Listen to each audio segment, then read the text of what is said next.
ओम शांति। मैं आत्मा सर्व के प्रति स्नेह की दृष्टि रखने वाली, कल्याण की भावना रखने वाली बाप समान आत्मा हूँ। जैसे बाप की सर्व आत्माओं के प्रति भावना है, ऐसे ही मुझ आत्मा के अंदर भी श्रेष्ठ भावनाएं हैं। 8/12/2022 के महावाक्य हैं। मीठे बच्चे, तुम रूहानी आशिक हो, एक माशूक परमात्मा के। तुम्हें हर एक को ही दिल से याद करना है। दिल की प्रीत एक बाप से रखनी है। प्रश्न है, महावीर बच्चों की स्थिति और पुरुषार्थ क्या होगा? उनकी निशानी सुनाओ। उत्तर है, वह योग से आत्मा को पवित्र सतो प्रधान बनाने का पुरुषार्थ करते रहेंगे। उन्हें बाकी कोई भी बात की परवाह नहीं होगी। उनकी बुद्धि में रहेगा कि अब पुरानी दुनिया से नई दुनिया में ट्रांसफर होना है। वह विनाश से डरेंगे नहीं। उनके दिल के अंदर रूहानी प्यार की आग रहेगी। वह पुरुषार्थ करते करते रुद्रमाला का दाना बन जाएंगे। गीत है, न वह हमसे जुदा होंगे, न उल्फत दिल से निकलेगी। ओम शांति। इसको कहा जाता रूहानी प्यार, अर्थात रूहों का रूहानी बाप के साथ प्यार। दुनिया भी इस रूहानी बाप को ही याद करती है कि हमको दुख से लिबरेट करो या दुख हरो। अब दुख हरो के पिछाड़ी सुख हरो भी कहेंगे। सुख है ही सतयुग आदि में, तो जरूर कलयुग अंत में दुख होगा। यह बातें तुम बच्चे जानते हो, सारी दुनिया तो जानती नहीं है। तुम्हारे में भी थोड़े हैं, कोटों में कोई कहा जाता है ना। यह है रूहानी लव आत्माओं का परमात्मा के साथ। सारी दुनिया का माशूक एक ही परमात्मा है। वह सभी आत्माओं का माशूक है, जिसको ही सब पुकारते हैं। आत्माएं तो छोटी बड़ी होती नहीं है। अब तुम आत्माओं का लव हो गया एक परमपिता परमात्मा के साथ। इनको रूहानी प्यार कहा जाता। दुनिया में वह आशिक माशूक तो जिस्मानी होते, उनका आपस में प्यार भी जिस्मानी होता। तुम्हारा तो रूहानी प्यार है। बाप ही आकर तुम्हारे दुख हर कर सुख देते। तुमको बहुत सुख मिलता, फिर दुख भी बहुत मिलता। बाप कहते हैं, मेरे बच्चे, अब तुम्हारा प्यार मेरे साथ हुआ है, क्योंकि तुम जानते हो बाबा हमको सुखधाम का मालिक बनाने वाला है। मुक्ति जीवन मुक्ति का दाता है। बाप कहते, तुम रहो भल अपने अपने घर में। मैं जिस्मानी आशिक माशूक, जैसे जिस्मानी आशिक माशूक भी अलग अलग अपने अपने घर में रहते, यह भी ऐसे है। मैं दूर देश से आता हूँ तुमको पढ़ाने। तुमने बुलाया है कि हे पतित पावन आओ, हे दुख हरता सुख करता अब आओ। वास्तव में आता तो मैं अपने टाइम पर हूँ, ऐसे नहीं तुम्हारी पुकार पर आ जाता हूँ। मैं तब आता हूँ जबकि तुमको कलयुग से सतयुग में चलना है, व मनुष्य से देवता, भ्रष्टाचारी से श्रेष्ठाचारी बनना है। तो अब तुम्हारा बाप के साथ रूहानी लव है। तुम्हारे अंदर रूहानी प्यार की आग लगी हुई है। जैसे अज्ञान में काम क्रोध की आग लग जाती, अब तुम आत्माओं का प्यार होता है बाप के साथ। दुनिया तो कुछ भी समझती नहीं है। कह देते परमात्मा सर्वव्यापी है, नाम रूप से न्यारा है। एक तरफ कहते नाम रूप से न्यारा और दूसरी तरफ कहते सर्वव्यापी। तो उसमें मनुष्य, जानवर आदि सब आ गए। अब तुम बच्चे जानते आत्माओं का माशुक है परमात्मा, उनसे प्रीत लगानी है। यह तो जानते आपदाएं बहुत आएंगी, भिन्न भिन्न प्रकार के विघ्न भी पड़ेंगे। विघ्न तो हर एक को पड़ते, यह कोई नई बात नहीं है, क्योंकि नई दुनिया की स्थापना के लिए बाबा बिल्कुल नई बातें सुना रहा है। लिखा भी हुआ है ब्रह्मा द्वारा स्थापना, परंतु स्थापना और विनाश की बात को कोई भी समझते नहीं है। स्थापना किसकी कहते हैं? राजस्व अश्वमेध ज्ञान यज्ञ रचा। जरूर यज्ञ रचा स्वराज्य के लिए, नर से नारायण और नारी से लक्ष्मी बनने के लिए राजयोग सिखाते। अच्छा, फिर उसके रिजल्ट कहाँ है? यह है नई बात, इसलिए मनुष्य मूझ जाते। गुरु लोग तो किसको मुक्ति, जीवन मुक्ति दे न सके, बस यह गपोड़े लगाए कि फलाना पार निर्वाण गया, अर्थात वैकुंठवासी हुआ। बाबा ने समझाया, दिलवाड़ा मंदिर में ऊपर वैकुंठ के चित्र दिखाए और नीचे तपस्या के। अब तुमको समझ मिली है, यह भारत ही वैकुंठ था। कब था यह भी तुम ही जानते हो। पुजारी लोग क्या जाने, मनुष्य ही कौड़ी जैसा और मनुष्य ही हीरे जैसा बनता। आगे यह बातें ख्याल में भी नहीं थी। बाप ने बतलाया कि पुरुषार्थ कर ऊंच पद पाना है। अगर अच्छा पुरुषार्थ करेंगे तो नई राजधानी में ऊंच पद पाएंगे। अच्छा पुरुषार्थ करेंगे तो अच्छा पद मिलेगा। तुम्हारे लिए स्वर्ग कोई दूर नहीं है। जैसे स्कूल में बच्चे पढ़कर पास होते तो एक क्लास से दूसरे में ट्रांसफ़र हो जाते, तुम भी ट्रांसफ़र होते हो पुरानी दुनिया से नई दुनिया में। तुम जानते हो हम पुरुषार्थ करते करते जाकर पहले पहले रुद्रमाला का दाना बनेंगे। स्कूल में भी पास होते हैं तो फिर नंबरवार जाकर बैठते। यहाँ भी तुम बच्चे जानते हो हम पढ़ते हैं, फिर हम आत्माएं मूल वतन में चली जाएंगी, फिर नई दुनिया में आएंगे।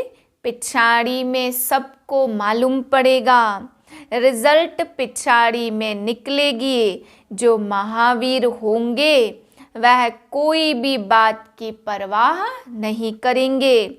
जानते हैं विनाश तो होना ही है, डरने की बात ही नहीं है। अर्थक्वेक तो होनी ही है। तुमको तो जाना है नई दुनिया में। जैसे स्टूडेंट समझते हैं हम दूसरे क्लास में ट्रांसफ़र होंगे।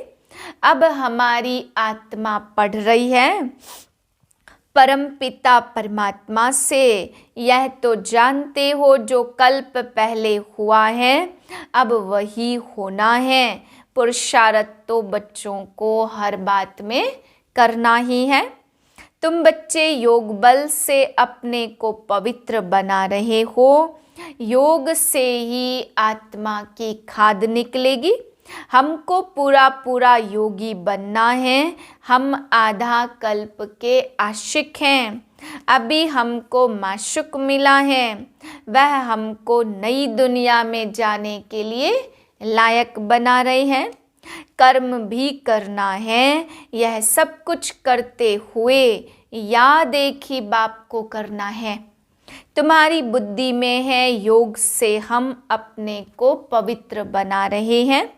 योग से आत्मा की खाद निकलती है।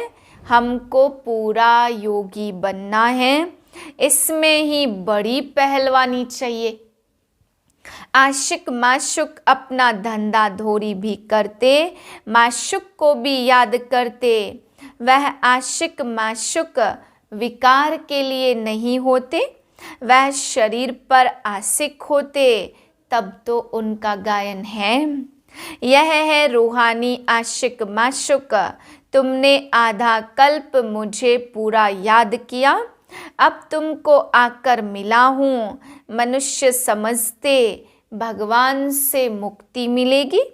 बाप कहते तुम्हारे लिए मुक्ति से जीवन मुक्ति भी अटैच है।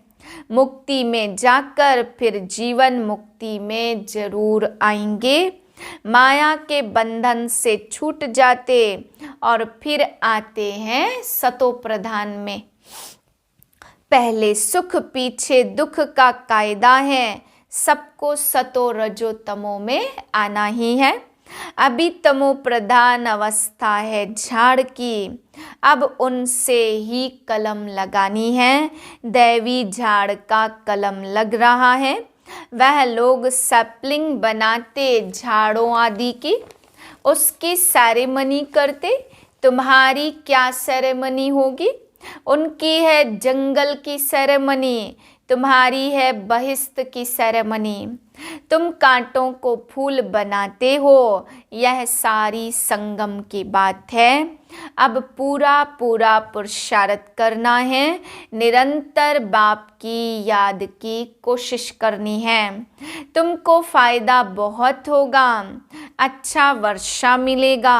बाप के साथ योग अथवा पूरा लव चाहिए, उनसे ही विकर्म विनाश होते। तुम्हारे में जो खाद पड़ी है वह योग से ही निकलती। सारा मदार है याद करने पर, नहीं तो माया विकर्म करा देती। बाप कहते जो विकर्म किया है वह बाप के आगे रख माफी मांगनी है। बाप सम्मुख आए हैं तो तौबा भर लो, माफी ले लो। तुम्हारे में भी नंबरवार हैं जो बाप को पूरा लव करते। लव करने वाले ही बाप की राय पर चलते रहेंगे। तुम सब सीताओं का राम एक ही बाप है। तुम तो समझ गए हो, अब औरों को भी समझाना है। बाकी भक्ति तो एक प्रकार की दुकानदारी है, यह करते करते ही मर जाएंगे। लड़ाइयाँ लगेगी, विनाश होगा, फिर तो कुछ कर भी नहीं सकेंगे। भक्ति मार्ग भी ऐसे ही खत्म हो जाएगा। अभी तुम बच्चे बाप से वर्षा ले रहे हो। बाप कहते बच्चे भूलो नहीं, तुम सबसे जास्ती लवली प्यारे हो, तुमको ही ऊंच पद मिलता है। नहीं पढ़ेंगे तो पद भी नहीं पाएंगे। बाप कहते जो कुछ बीमारी होती यह तुम्हारे ही कर्मों का हिसाब किताब है। तुमको तो पढ़ना और पढ़ाना है। यह राजधानी स्थापन हो रही है, इसमें गरीब, साहूकार, प्रजा, नौकर चाकर आदि सब बनने हैं। जो बादशाह बनते जरूर उन्होंने अच्छे कर्म किए हैं। श्रीमत पर चलते तब तो अच्छा पद पाते। बड़ा भारी स्कूल है, नंबरवार मर्तबे हैं। कोई बैरिस्टर लाख रुपया कमाते, कोई बैरिस्टर 500 भी नहीं कमाते। कहेंगे तकदीर, पढ़ाई पूरी नहीं पढ़ सकते तो कहेंगे ड्रामा अनुसार इनकी तकदीर ही ऐसी है। पढ़ाई के अनुसार ही पद पाएंगे। आगे चलकर तुमको पूरा पूरा साक्षात्कार होगा। कहेंगे तुम्हारे ऊपर इतनी मेहनत की फिर भी तुम पढ़े नहीं, अब तो सजा खानी पड़ेगी। जन्म जन्मांतर की सजाओं का साक्षात्कार होता। कर्मातीत अवस्था में जाना है तो पिछाड़ी में सब साक्षात्कार करते रहेंगे। ऐसे ऐसे किया है उसकी यह सजा है। सजाओं का भी साक्षात्कार कराते। अभी तुम जानते हो हम आत्माएं बच्चे हैं, भक्ति मार्ग में माशुक के आशिक थे। अब तो वह मिल गया है, इस माशुक से क्या मिलता? ओहो, वह हमको स्वर्ग का मालिक बनाते। अब तुम बाप और वर्षे को जान गए हो, इसलिए बाप समझाते, कोई भी मिले तो समझाओ तुमको दो बाप हैं, एक हद का दूसरा बेहद का। तो बेहद के बाप से 21 पीढ़ी सुख का वर्षा मिलता। रावण के राज्य में दुख ही दुख है, इसलिए बाबा को याद करते, हे दुख हरता सुख करता आओ। कितनी सहज बात है। सिर्फ ब्रह्मा का मुख देख मनुष्यों का माथा खराब हो जाता। प्रजापिता ब्रह्मा कोई तो होगा ना, नहीं तो कहाँ से लाएंगे? बीके का प्रूफ देंगे। हम बीके बाप के पास बैठे हैं। यह मनुष्य सृष्टि का झाड़ है, तो प्रजापिता ब्रह्मा भी यहाँ ही होगा। बाप कहते, माया तुमसे बहुत लड़ेगी, बाप को याद करने नहीं देगी, इसलिए खबरदार रहना। माया तुम्हारा बाप से मुख मोड़ने का पुरुषार्थ करेगी, परंतु तुमको मोड़ना नहीं है। तुम्हारे पैर हैं नरक तरफ और मुख है स्वर्ग तरफ। अब वैकुंठ में जाना है। अच्छा, मीठे मीठे सिकिलदे बच्चों प्रति माता पिता बाप दादा का याद प्यार गुड मॉर्निंग। रूहानी बाप की रूहानी बच्चों को नमस्ते। हम रूहानी बच्चों की रूहानी बाप को नमस्ते। धारणा के लिए है पहली पॉइंट, पढ़ाई अच्छी तरह पढ़नी और पढ़ानी है। सच्चा आशिक बन एक बाप से रूहानी लव रखना है, कोई भी विकर्म नहीं करने हैं। दूसरी पॉइंट, कोई भी विघ्न या आपदाएं आए लेकिन बाप से मुख नहीं मोड़ना, विघ्नों को पार कर पहलवान बनना है। वरदान है हर आत्मा के प्रति प्यार की दृष्टि, प्यार की भावना रखने वाले बाप समान भाव। जैसे द्वापर से आप लोगों ने बाप को अनेक गालियां दी, फिर भी बाप ने प्यार किया, तो फॉलो फादर कर बाप समान बनो। कैसी भी आत्माएं हो, लेकिन अपनी दृष्टि, अपनी भावना प्यार की हो, इसको कहा जाता सर्व के प्यारे। कोई इंसल्ट करे या घृणा, सबके प्रति प्यार हो। चाहे संबंधी क्या भी कहे, क्या भी करे, लेकिन आपकी भावना शुद्ध हो, सर्व के प्रति कल्याण की हो, इसको कहते हैं बाप समान। स्लोगन है, विशेष आत्मा वह है जो विशेषताओं को ही देखे और उनका ही वर्णन करे। ओम शांति।